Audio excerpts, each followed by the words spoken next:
వరంగల్ హుస్నాబాద్ వరద ప్రభావిత ప్రాంతాల్లో ఏరియల్ సర్వే చేపట్టనున్నారు. తుఫాన్ ప్రభావిత జిల్లాల్లో యుద్ధ ప్రాతిపదికన సహాయక చర్యలు చేపట్టాలని సీఎం అన్ని జిల్లాల కలెక్టర్లకు ఆదేశాలు జారీ చేశారు. ఎక్కడ ప్రాణ నష్టం జరగకుండా చూడాలని, పశువులకు ఆపద రాకుండా చర్యలు చేపట్టాలని నిర్దేశించారు. వరద ముప్పు ఉన్న ప్రాంతాలు, ముంపు గ్రామాలు, కాలనీలో ఉంటున్న వారిని వెంటనే సురక్షిత ప్రాంతాలకు తరలించాలని తెలిపారు. సీఎం అవసరమైన చోట పునరావాస కేంద్రాలు ఏర్పాటు చేసి తగిన సహాయం అందించాలని స్పష్టం చేశారు. తుఫాన్ ప్రభావిత జిల్లాల కలెక్టర్లు, ఉన్నతాధికారులతో సీఎం వీడియో కాన్ఫరెన్స్ నిర్వహించారు.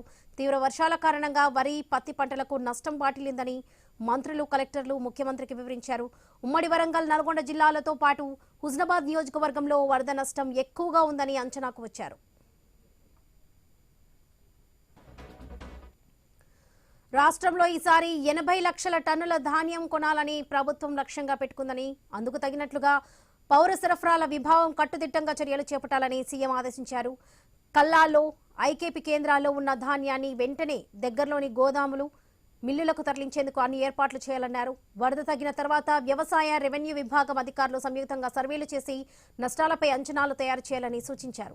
తుఫాను, వర్షాల ప్రభావం ఉన్న జిల్లాలో చేపడుతున్న సహాయక చర్యలు, రహదారుల పునరుద్ధరణ పనులు, ధాన్యం కొనుగోలు పరిస్థితిని ఎప్పటికప్పుడు జిల్లా ఇన్ఛార్జ్ మంత్రులు సమీక్షించాలని సీఎం రేవంత్ రెడ్డి సూచించారు.